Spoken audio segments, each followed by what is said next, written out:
Alhamdulillah, wassalatu wassalamu ala Rasulillah wa ala alihi wa sahbihi wa mawala, la hawla wa la quwwata illa billah. Ashhadu an la ilaha illallah wa la syarika lah, wa ashhadu anna Muhammadan abduhu wa rasuluh. Allahumma salli ala Muhammad wa ala alihi wa sahbihi ajma'in, amma ba'd. Faqad qala Allah ta'ala fi kitabil karim, a'udzu billahi minasyaitonir rajim. Bismillahirrahmanirrahim. Wa itta'adzana rabbukum la in syakartum la azidannakum wa la in kafartum inna adabi lasyadid. Sadaqallah wa sadaqa Rasulullah sallallahu alaihi wasallam. Ikhwatal iman jamaah kajian tadabbur Quran yang dirahmati oleh Allah Subhanahu wa taala. Pertama dan paling utama, marilah kita memanjatkan puja dan puji serta syukur kita kehadirat Allah Subhanahu wa taala atas nikmat dan karunia yang telah Allah Subhanahu wa taala berikan kepada kita, sehingga pada hari ini kita masih dapat melaksanakan tugas kita sebagai hamba Allah Subhanahu wa taala yang beriman kepadanya, menyadari bahwa hidup ini adalah untuk beribadah kepada Allah Subhanahu wa taala. Salawat dan salam semoga tercurah dan terlimpah kepada uswatun hasanah kita, Nabi Muhammad sallallahu alaihi wasallam, kepada segenap keluarganya dan sahabatnya serta para pengikutnya yang istiqomah, yang setia di dalam melaksanakan ajarannya hingga akhir zaman.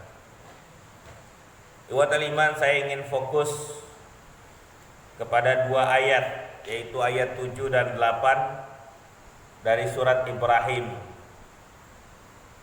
Ayat ini sering dibaca, sering disampaikan, dan banyak di antara kita yang mungkin sudah hafal. La in syakartum la azidannakum wala in kafartum inna adabi lasyadid. Dan ingatlah ketika Tuhanmu, wa itta'adzana rabbukum, ketika Tuhanmu memberitahukan, memaklumkan, mengabarkan kepada kamu, memberi ultimatum kepada kamu, la in syakartum, sesungguhnya jika kamu bersyukur, la azidannakum, niscaya aku, kata Allah, akan menambah nikmat untuk kamu. Wala in kafartum, dan kata Allah, tetapi jika kamu kafartum, kufur, ingkar terhadap nikmat yang Allah Subhanahu wa taala berikan, inna adzabi lasyadid, sesungguhnya azabku sangatlah pedih. Sekarang kita ingin mencoba melihat fenomena, bukan hanya bercerita tentang ayat, statement, ataupun semacam pernyataan dari Allah Subhanahu wa taala, barang siapa bersyukur maka akan aku tambahkan nikmatku kepadamu, namun jika kamu kufur azabku sangat pedih. Saya ingin berbicara lebih kepada realisasi dalam kehidupan kita yang nyata. Mengapa Allah sampai berulang-ulang mengingatkan kita tentang nikmatku yang manakah yang kamu dustakan? Ya. Dari surat Ar-Rahman saja di sana sudah bisa kita ambil kesimpulan bahwa manusia yang bersyukur itu jauh lebih sedikit dibanding dengan yang kufur. Di dalam surat Al-Qalam, mohon maaf, di dalam surat Al-Mulk ya. Walladzi ja'ala lakumus sam'a wal absar wal afidah qalilan ma tashkurun.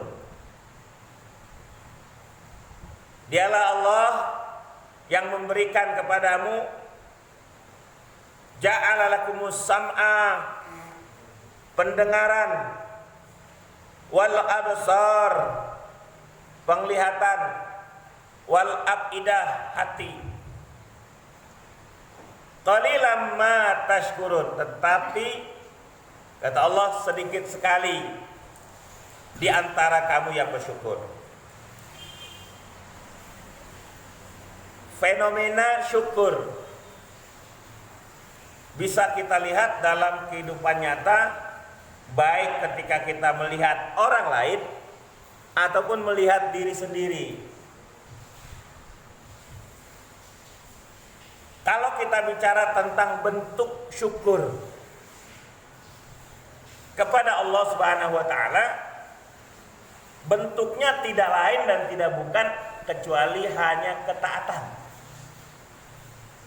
Jadi orang yang bersyukur kepada Allah adalah orang yang menyadari bahwa hidup ini adalah nikmat Allah dengan berbagai kelengkapannya, lalu dia membuktikan rasa syukurnya dengan mentaati Allah. Sehingga kalimat ancaman yang Allah Subhanahu wa taala sampaikan dengan kalimat wala in kafartum, ya. Jadi apabila kamu kufur, ini merupakan satu bentuk realitas atau kenyataan yang sudah dipaparkan oleh Allah Subhanahu wa taala di ayat-ayat yang lain, di dalam surat-surat yang lain dalam Al-Qur'an, bahwa memang antara yang syukur dengan yang kufur lebih banyak yang kufur. Kalau kita tarik fenomena antara syukur dan kufur dalam kehidupan kita, ngukurnya tidak terlalu susah. Kalau kita melakukan muhasabah atau evaluasi diri,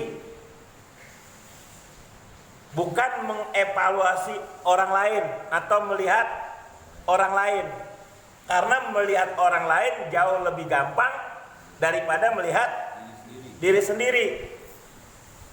Sampai ada ibarat, ya, semut di seberang lautan tampak, kelihatan jelas kejelekan orang, keburukan orang, orang yang malas ibadah, orang yang tidak bersyukur, gampang kita lihat di luar.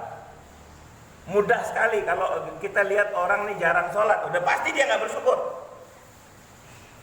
Apalagi enggak, jarang aja termasuk yang tidak bersyukur, apalagi enggak sholat gitu. Kita lihat fenomena kehidupan kita, teman-teman kita, tetangga-tetangga kita, mungkin teman-teman kita di tempat kita bekerja, gampang ngelihatnya. Nih termasuk orang yang bersyukur, nih yang enggak bersyukur. Ukurannya cuma itu doang sebetulnya, antara taat dan tidak taat. Pokoknya gampang ukurnya. Orang yang